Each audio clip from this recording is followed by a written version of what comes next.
Bonjour à tous et bienvenue dans ce nouveau podcast de Femmes à part, podcast dans lequel aujourd'hui j'ai la joie de recevoir encore une fois Marion. Bonjour Marion. Bonjour Thérèse. Alors nous avions fait un premier épisode de podcast il y a quelques semaines par rapport au bouddhisme, aux pratiques zen, etc. Ce podcast a eu énormément de succès. Je crois qu'à ce jour on en est à plus de 6000 écoutes. Et je vois que on a vu dans les commentaires toutes les deux que ça avait suscité vraiment beaucoup d'intérêt, beaucoup de questions et certaines demandes de précision aussi.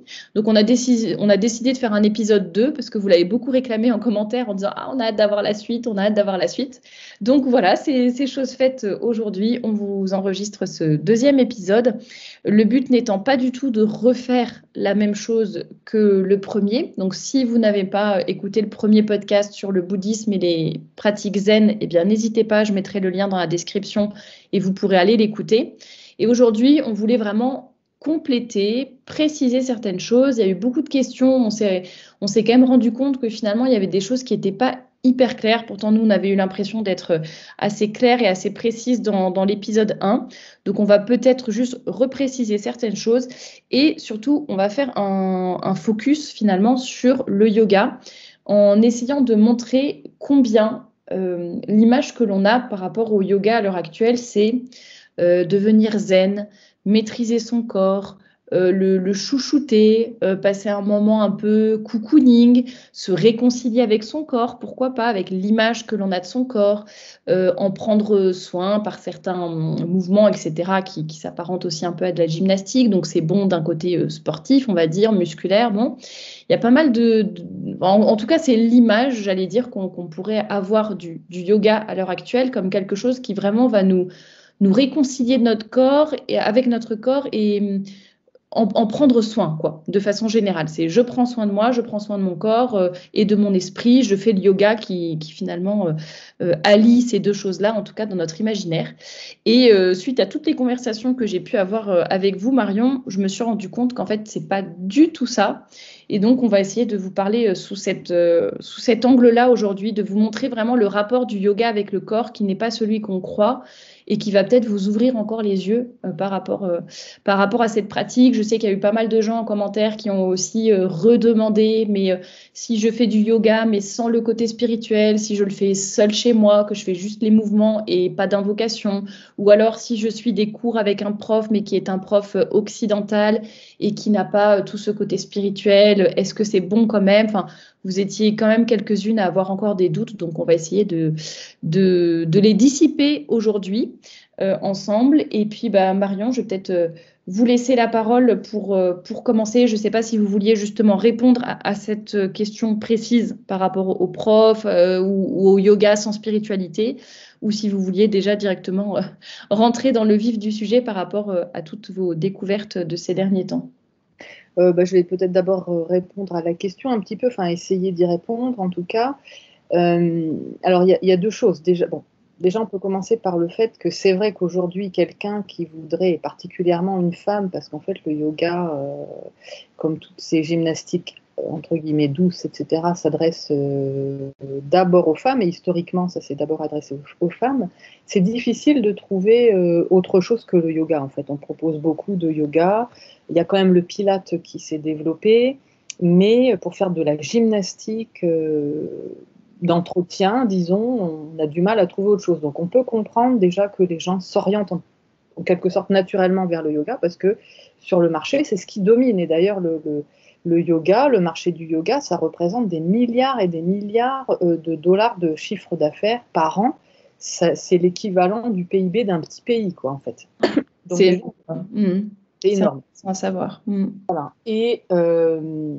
Mais il existe quand même des choses que l'on peut faire. Le pilate, moi j'ai pratiqué le yoga moi-même, donc je parle en connaissance de cause. Et puis en étant passée après par le pilate, j'ai vu la différence, parce que les mouvements sont pensés pour être conformes à la physiologie humaine, conformes au corps. Le but a toujours été dans le pilate de renforcer, d'harmoniser le corps, les mouvements, d'aider les personnes qui auraient éventuellement des petits handicaps à aller mieux. Donc ça a été vraiment pensé pour ça. pour aider le corps à aller mieux. Donc, on peut toujours s'orienter vers le Pilates. On peut faire aussi de la barre au sol. Pourquoi pas de la danse classique. Il y a différents moyens de prendre soin de son corps, d'améliorer sa posture, de se muscler, etc.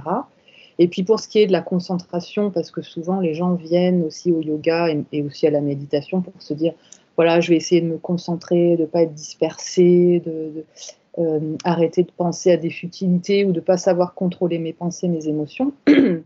Pourquoi pas apprendre la pratique d'un instrument de musique, le chant, faire du dessin, enfin, il y a tout un tas de pratiques artistiques qui peuvent remplir cette fonction-là sans verser tout de suite dans un côté spirituel ou pseudo-spirituel.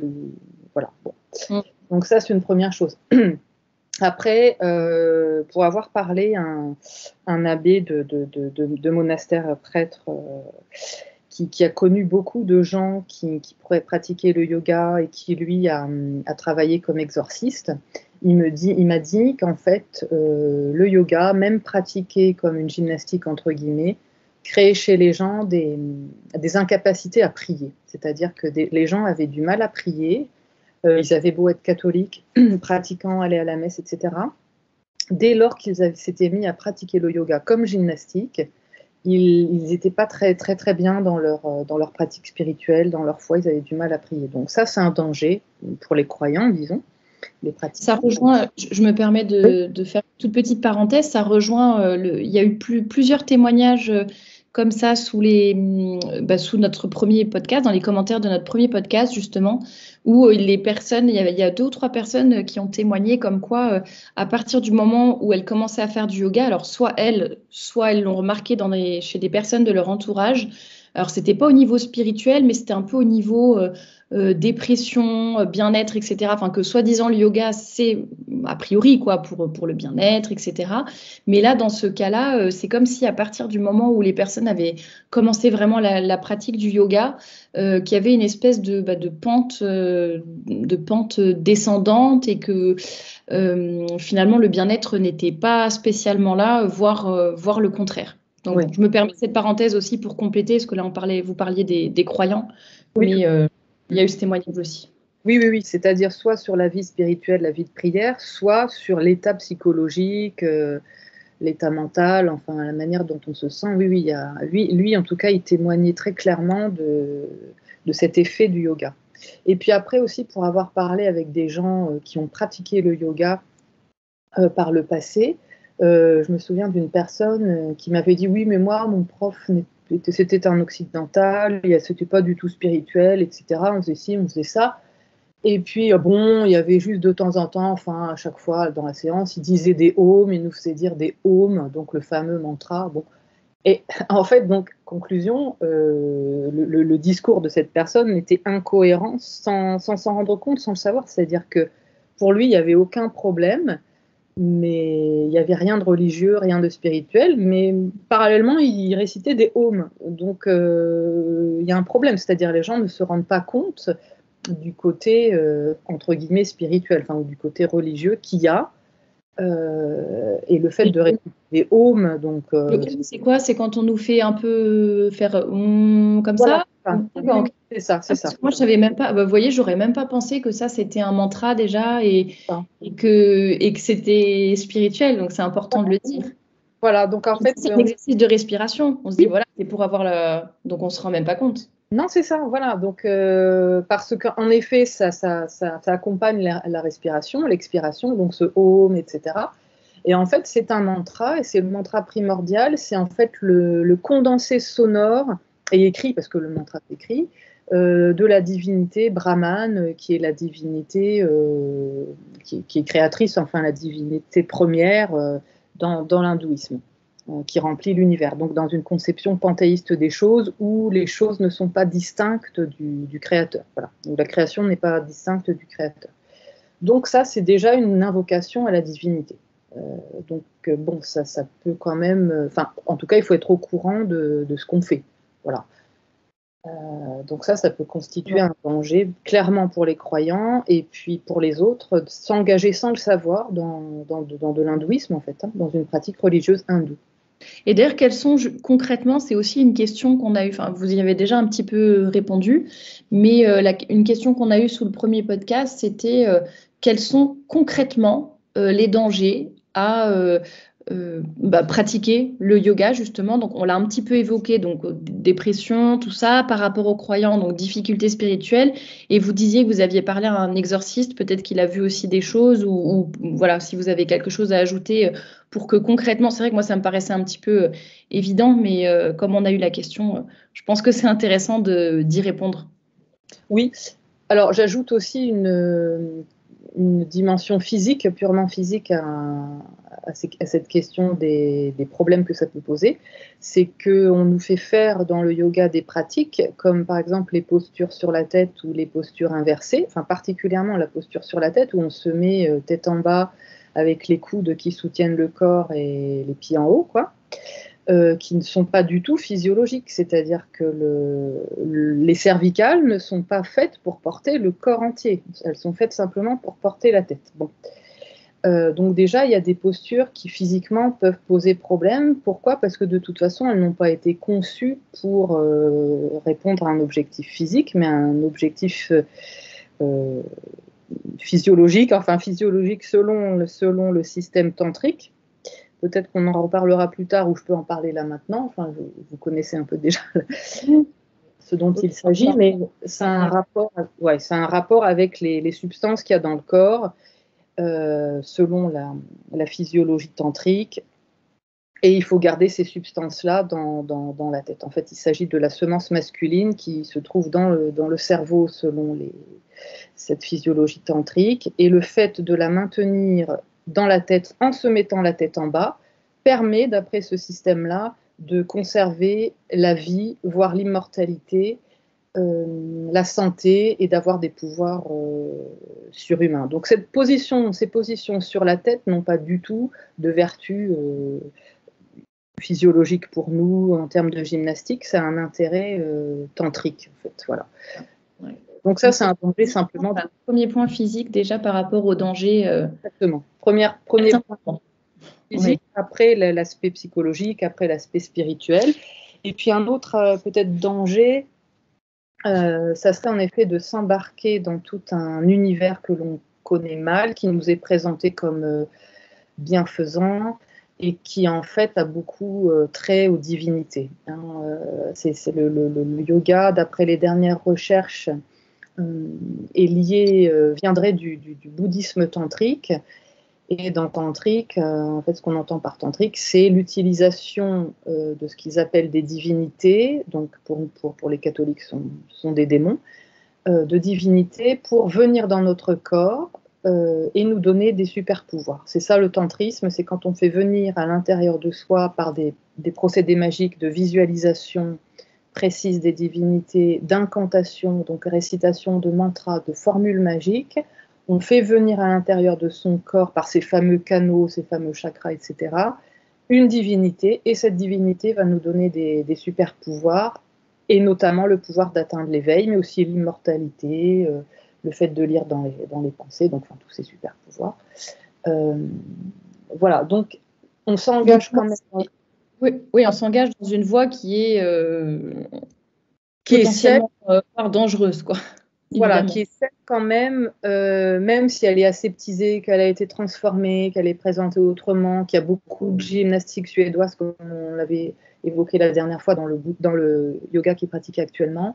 Malgré tout, c'est un univers où il s'agit de dire des formules magiques et de jouer avec des soi-disant canaux et énergies subtiles pour faire venir en soi des divinités.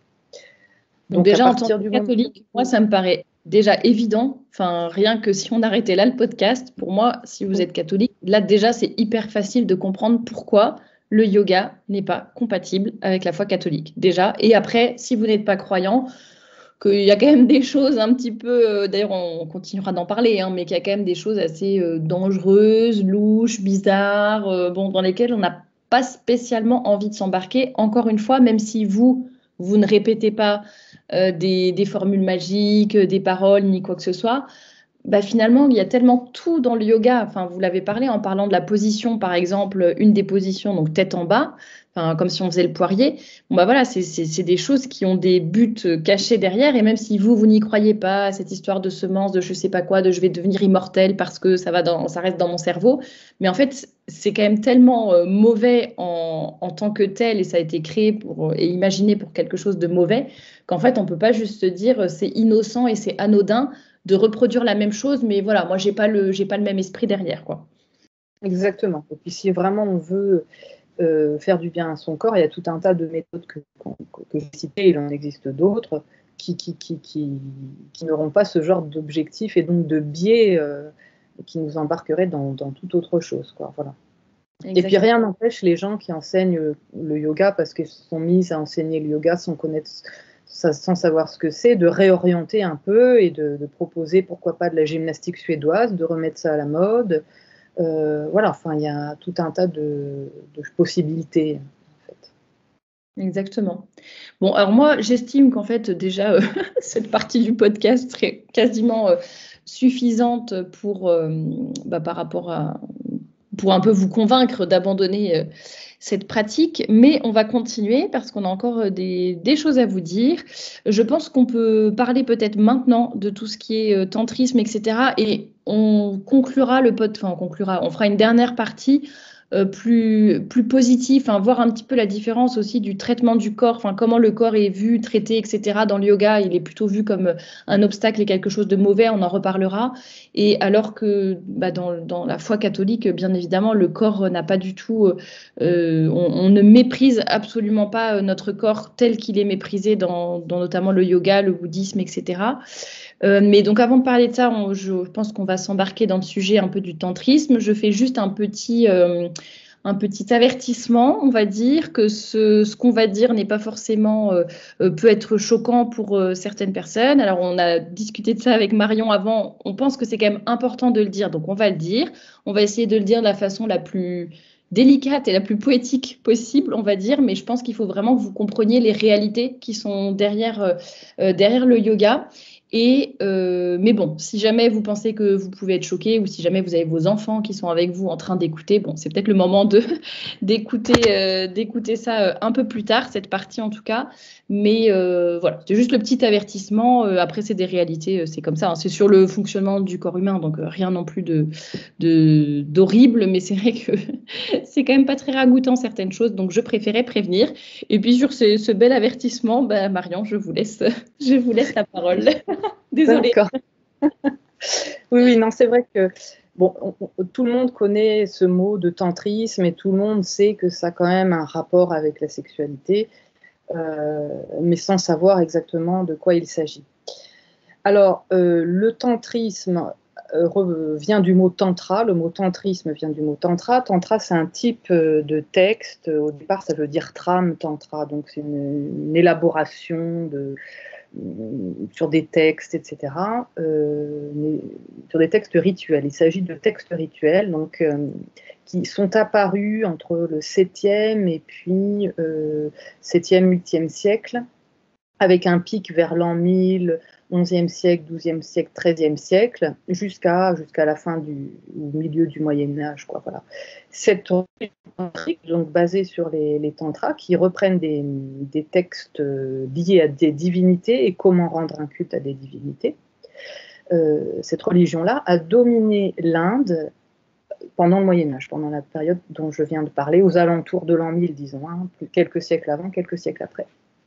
Et elle dominait à la fois l'hindouisme dans ses différentes variantes, donc il y a le shivaïsme, le shaktisme, etc., le bouddhisme, et aussi une religion qu'on connaît mal qui est le jaïnisme. Voilà, donc le tantrisme, c'est vraiment la religion du Moyen-Âge en Inde, en fait, si on veut dire, qui a un rapport avec les divinités.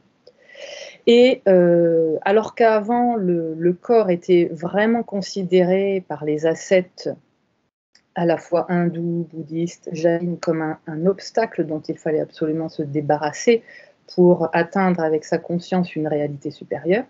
Avec le tantrisme, le corps devient un instrument, un objet, un instrument qui permet d'atteindre l'éveil et aussi d'acquérir des super pouvoirs. Mais il ne s'agit pas, et ça c'est la chose à relever tout de suite, il ne s'agit pas du corps physique réel, mais d'un corps qu'un spécialiste qui s'appelle André Padoue a défini comme corps imaginal ou corps imaginaire. C'est ce fameux corps avec les chakras, les canaux qui aurait dans le corps. Et donc le pratiquant doit imaginer qu'il a ses roues, parce que chakra ça veut dire roue. On parle aussi de lotus, disposés tout le long en fait de la colonne vertébrale si on veut, mais eux ils considèrent qu'il y a un canal central qui est là, avec ses roues disposées de haut en bas, et même au-dessus du corps, il peut y avoir jusqu'à 9, 10, 12 chakras, dont les derniers dépassent le corps, donc c'est pas du tout quelque chose de physique. Et puis, autour du canal central, il y a un canal secondaire qui est à gauche, un qui est à droite. Ils s'enroulent l'un sur l'autre, ils se croisent au niveau des chakras. Bon, il n'y a pas de théorie unifiée là-dessus. Il y a différents textes qui expliquent différentes versions de ça, mais en gros, c'est ça.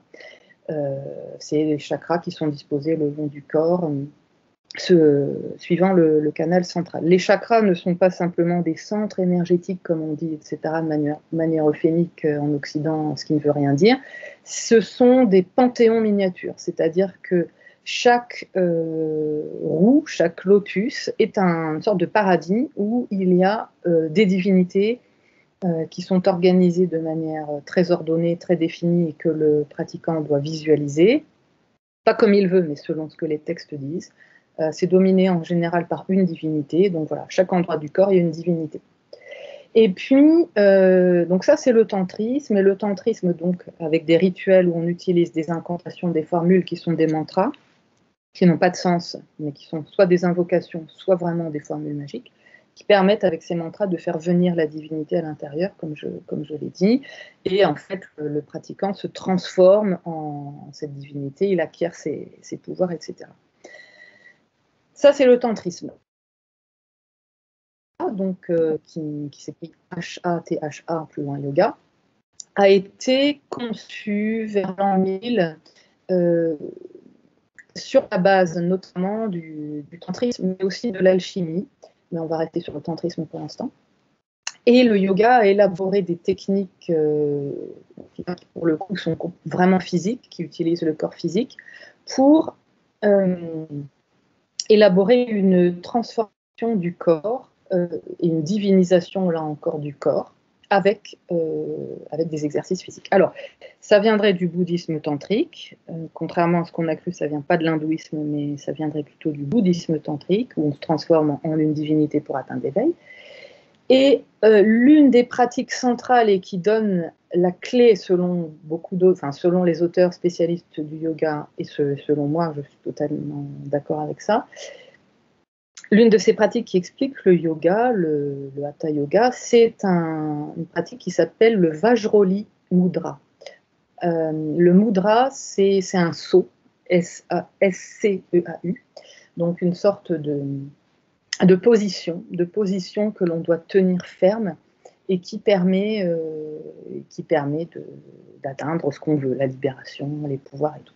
Et alors cette pratique, qui vient donc du bouddhisme tantrique, consiste à préparer le corps et en faire un instrument, et en l'occurrence une espèce de pompe. Alors, ce sont des exercices que l'on retrouve dans les manuels de yoga, où il faut se nettoyer le nez. Alors au départ, maintenant on fait ça avec de l'eau salée, etc., c'est gentillé, mais avant, il prenait un très long tissu, une sorte de fil épais, enfin, il se le rentrait dans une narine et faisait sortir par l'autre, et ils astiquaient.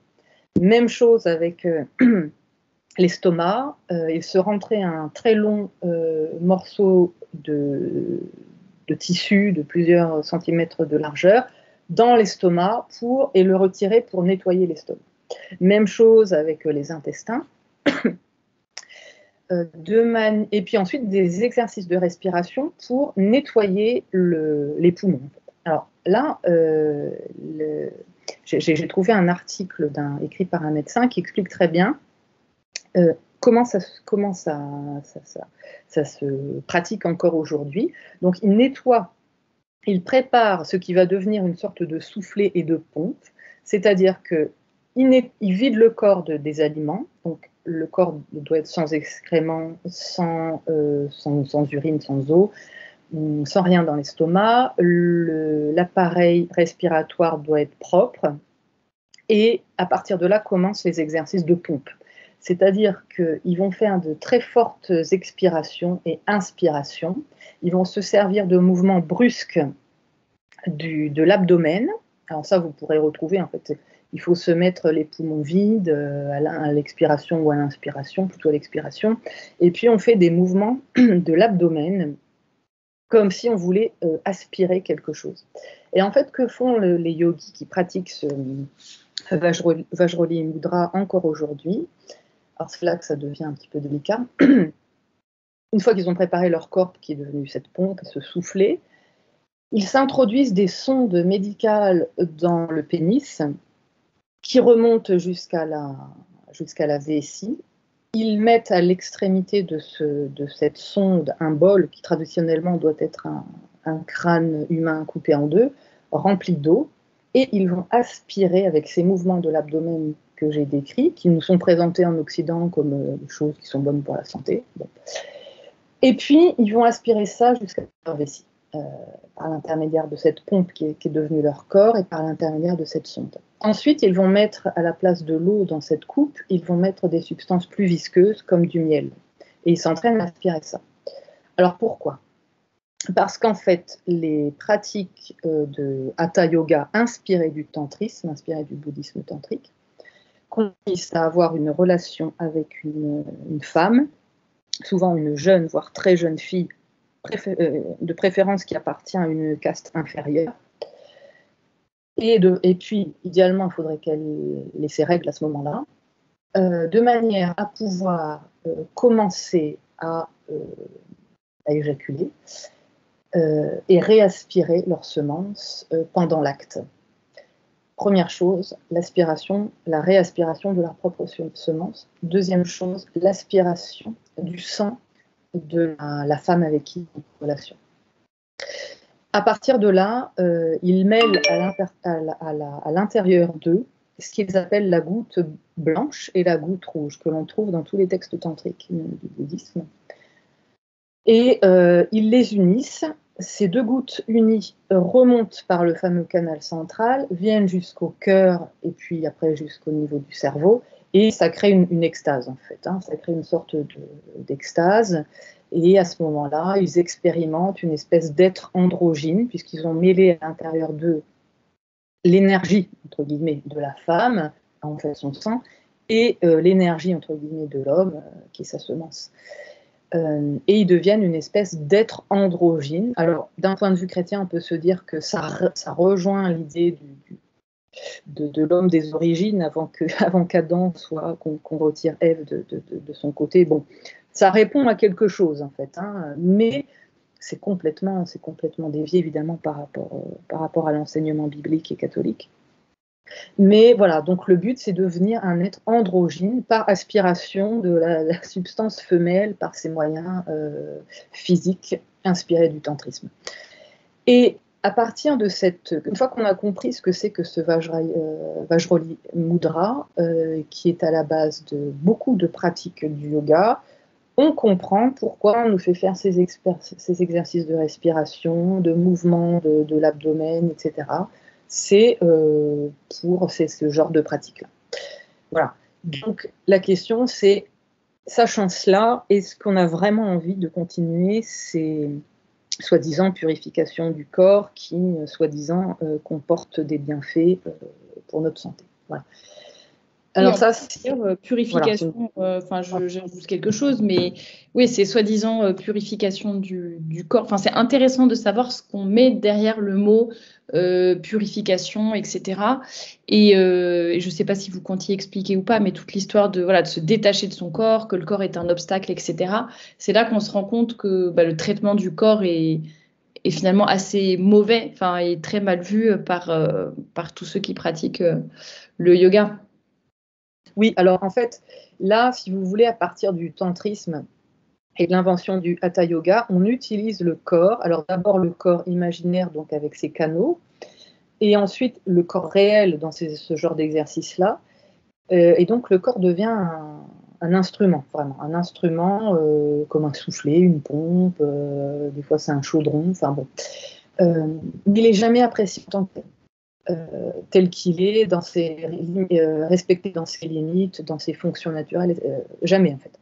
Et puis au départ, avant de passer à ce tantrisme et à ce hatha yoga, hatha ça veut dire la force, hein, le hatha yoga, donc le yoga qu'on nous propose maintenant en guise de gymnastique, c'est le yoga de la force, c'est le fait de forcer son corps, c'est ça que ça veut dire, hein. C'est pas du tout le respect du corps. Mais avant cela, au départ, les ascètes qui pratiquaient le yoga, enfin ce qu'on appelle le mot yoga a plein de définitions, hein, bon. Mais ce qu'ils pratiquaient, c'était des sortes de pénitences dans le but de purifier leur karma et se détacher du corps. Alors, les anciennes pratiques, les anciens exercices qu'on retrouve jusqu'à aujourd'hui, on parlait d'une photo que l'on a vue toutes les deux avec Thérèse. Est-ce que ça une... Comment? Oui, excusez-moi, j'ai eu un bip sur Skype. J'espère qu'il n'y a pas de... Bon, on l'a entendu, mais c'est pas grave. Vous pouvez continuer. D'accord. J'ai entendu un petit bip. C'est pas grave du tout. Ok. Bon, je reprends. Voilà.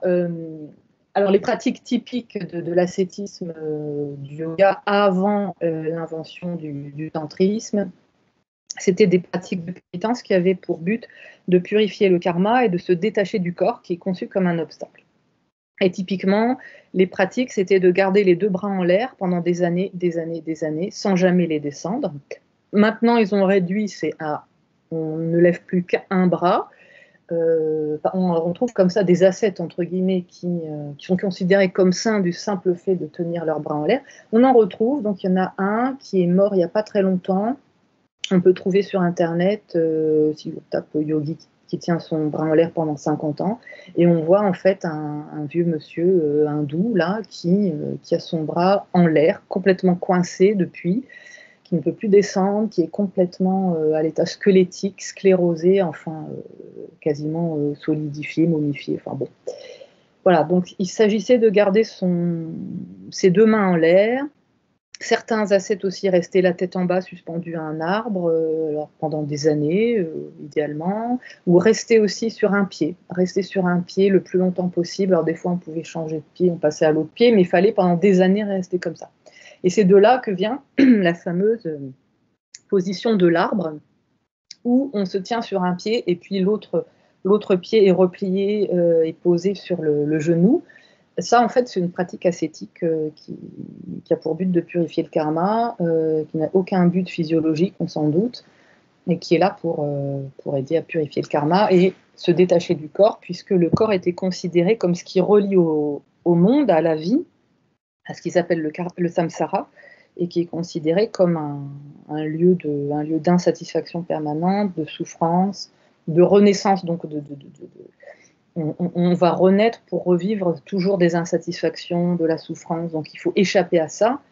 Et c'est le corps avec ses désirs qu'il faut brimer, qu'il faut contrôler pour qu'il ne soit plus impliqué dans le monde. Et en fait, le yoga, au départ, c'est se retirer du monde, retirer ses sens aussi du monde. Tout le yoga, le yoga de Patanjali, on n'aura pas trop le temps d'en parler, mais qui est considéré comme le yoga classique avec les textes de Patanjali sur le yoga. Le but, c'est de ne plus s'investir dans la vie, dans le monde, donc par le corps, par les sens. Donc la fameuse méditation, en fait, c'est de complètement se refermer en soi-même, ne plus être attiré par ce qu'on entend, par ce qu'on voit, par ce qu'on sent, par ce qu'on ressent, et essayer de découvrir en l'isolant la conscience pure, qui n'est pas l'esprit, parce que pour eux, l'esprit est encore de l'ordre du matériel, donc il faut s'en retirer. Donc c'est rejoindre la conscience pure, la conscience universelle, etc. Et dans ce cadre-là, le corps est un obstacle.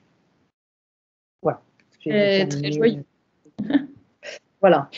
Et justement, c'est là qu'on voit bien la différence avec avec la foi catholique et la religion catholique, tout simplement, alors qui ne va pas non plus idolâtrer le corps, mais il y a un équilibre beaucoup plus présent entre le corps et l'âme. Et rien que de voir, par exemple, que Dieu s'est incarné pour nous, donc ça montre alors que c'est Dieu, donc ça montre comment dire, le respect pour le corps. Enfin, notre Dieu s'est proprement incarné dans de la chair, quoi.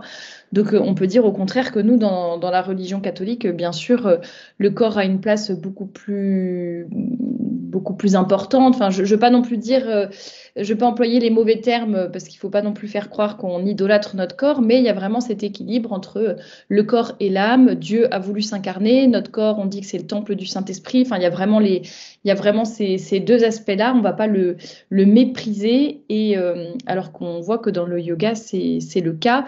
Et par rapport même aux positions qui, même physiologiquement, ne sont pas forcément bonnes pour nous, soit n'ont aucun intérêt, soit sont carrément mauvaises. Et donc, je trouve ça hyper intéressant que vous ayez rappelé l'origine de certaines positions, que ce soit la position que j'appelle celle du poirier, quoi, tête en bas, ou la position de l'arbre, donc avec une seule jambe qui est par terre et l'autre jambe qui est relevée, quoi. On met le pied derrière le genou. Et on voit bien, moi je trouve que c'est assez convaincant pour arrêter le yoga, tout simplement pour les personnes qui le pratiquent, et se dire que même si vous ne faites entre guillemets, que le côté gymnastique, que le côté position, etc., et sans mantra ni quoi que ce soit, bon, déjà, il faut être sûr que ça soit le cas, mais même les positions en tant que telles rappellent concrètement tout ce qui est derrière cette idéologie, parce que pour moi, c'est vraiment une idéologie ou une fausse religion. Et donc, ça rappelle tout ce qui est derrière, quoi. Et quand on se dit qu'en fait, la tête en bas, à l'origine, la goutte rouge, la goutte blanche, sortir de mon esprit, devenir un demi-dieu, etc. Bon, et puis pareil, celle du bras en l'air ou de l'arbre, bon, qui n'ont aucun intérêt.